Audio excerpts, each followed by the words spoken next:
Hello, fellow traders. 'Tis I, TheRumpledOne, coming to you Sunday, January the 10th, the year's 2021. Let's talk trading. It's time for the weekly open and gap.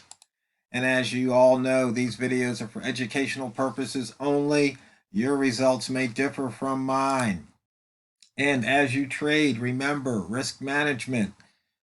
Don't lose more than you're willing to lose on a particular trade. Make sure your position size is appropriate and that you have your stop loss in place. Brain management. Oh, brain management. No fear, no regret. And just remember, take the profit before the market takes it back.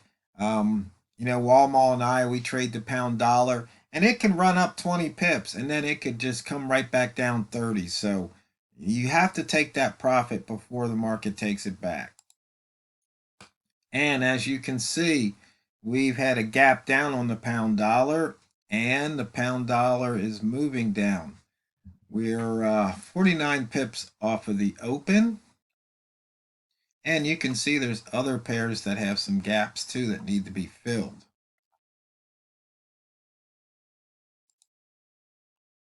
And we broke out of the opening range for the month here at 41. You can see right there. So pretty much for the week, we stayed within that range, but now seems like prices picked a direction to the south. And we're 138 pips off the yearly open. And you can see back on Tuesday, we had an inside bar. Price broke out of that inside bar today. Actually, it looks like it actually opened right on the edge there. And you can see 50 pips. Not too much inside bar action across the pairs here. You can pick a few. There's still a few on the daily, weekly, and monthly to trade.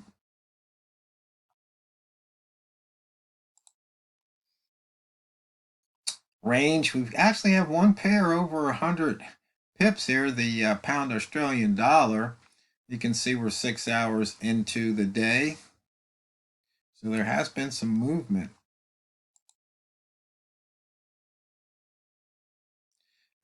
We haven't hit the pivot point up here at 35.78.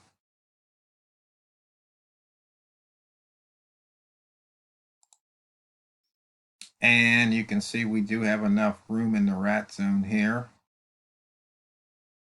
And actually, I think I need to show you something. I'm going to have to post this, but if I remember correctly, or was that on a different? Yeah, I added a input. It's called the iPips trigger multiplier. And so how you use this is it's going to multiply your pips trigger. So here, 20 times 30 equals 60. So for the range to be large enough, it would have to be over 60. And so you can see here 62. So that's how, because before I had it as a default, but I thought, some people might trade a pair that's not the pound, and they might want to go ahead and change the rat zone, because maybe you're trading, say, like the euro pound or something that has a very small daily range, but you might like to trade it, and maybe that rat zone's only 10 pips. So this is a way you could use this to know when you've got enough range to trade. Because before, I think I had the default was if it was bigger than 40, and the zones could be right up against each other. And personally, I would never trade a rat zone trade, because I'd say, hey, price is too compressed to be trying to trade out of the rat zone. Now, you might take that trade on a reason that has nothing to do with the rat zone. And that's what I'd be looking at. And as you can see here, we're in the monthly lower rat zone, because last week we're making a new low for the month here, so we're in that lower rat zone. So Look for price possibly to come blasting out. Once again, we missed the pivot.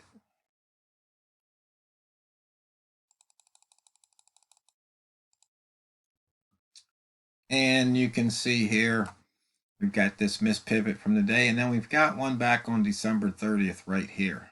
So we'll see which one gets taken out first.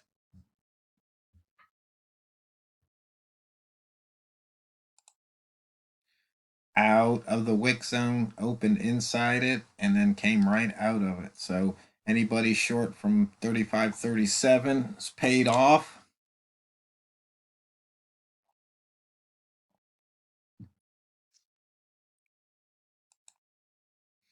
And on the ranges, once again, we're early in the day, but you can see high low on Friday we had 97, so that's basically only at the 33 percentile. So that really wasn't that big of a deal range wise. Some nice movement though back and forth on Friday, as you can see by the size of those wicks.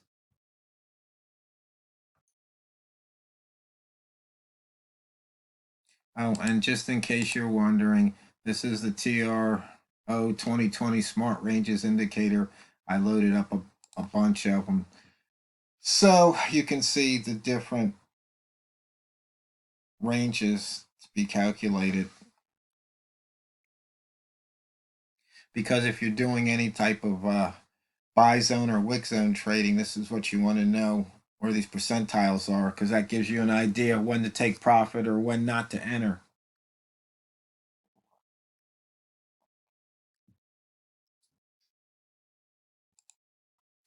And also, speaking about when not to enter or when to take profit, using the ATR. And once again, these are a couple of freebies, the ATR lines and the ATR lines high-low. This calculates ATR from open, and this calculates ATR from the current daily high and low. So you can see here, once again, we hit that ATR, half of the ATR minus the open within this range right here. So this is a place where if you were short, you'd be looking to take profit.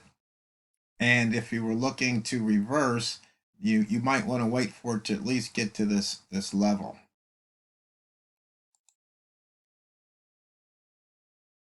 And on the Walmart lines, once again, just simple trading here, even on Monday, Sunday/Monday. It's Sunday night here on the coast, and we're at the 3,500 double low. Looking at a Walmart line, possible short. As you can see, price already got pushed back up one time off of that Walmart line. And it just broke through to the 99.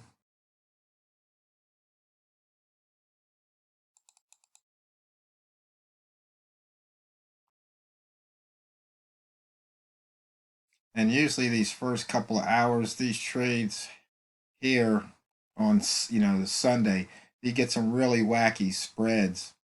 But afterwards, then things settle down, spreads go back to where they belong. Even right now, spread's kind of high, 1.9.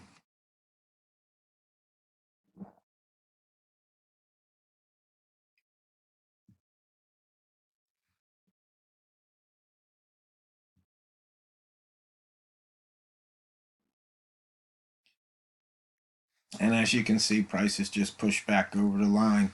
So for those of you who like to do some scalp trading,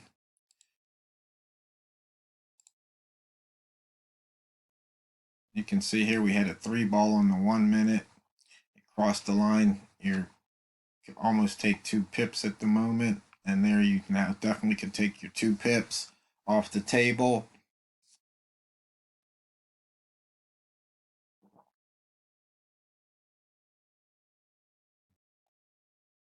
And I know some people, 2 pips, they're going, oh, that's nothing. Well, that's because they're trading for a dime a pip.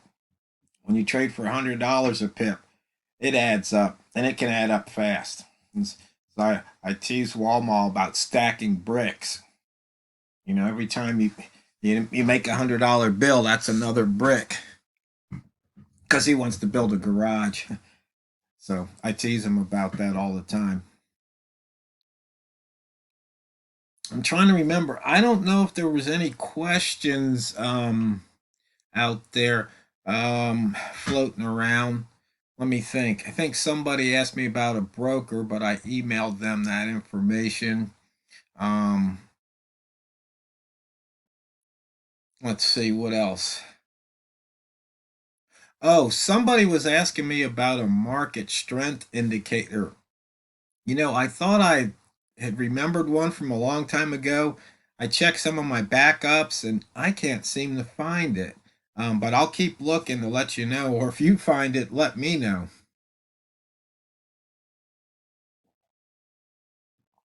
Oh, and someone asked me about if I mentor traders. Well, that's what these videos are all about. Um, You know, if you want to shoot me an email, if you have a specific question, even though I prefer them to be, ask your questions out on the public forum that way, or like on the YouTube channel or on the Facebook page or on Crestlick.com, ask the question there. That way other traders can benefit from the Q&A, the questions and answers. Because a lot of times, there might be other traders with the same questions, or perhaps you put it out in the public forum and they go, oh, yeah, well, here's the answer. They might beat me to it.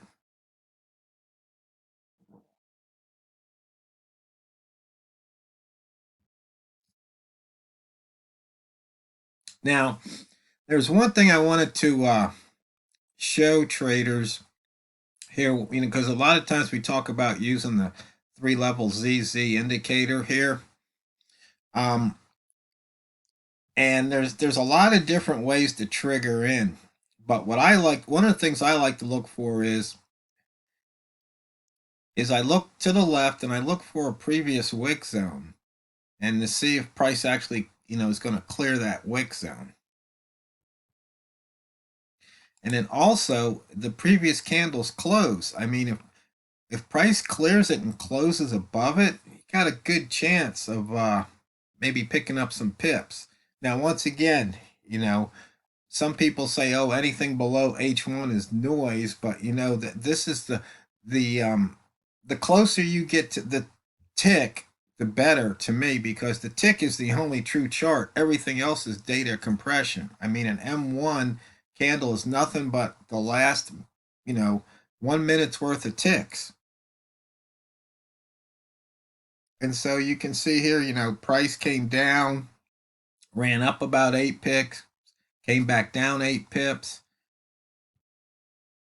And so if you got in the trade, you can see what happened here. Now, a lot of times people want to wait for candles to close, but candles can turn around real quick on you. I mean, here's a perfect example right here.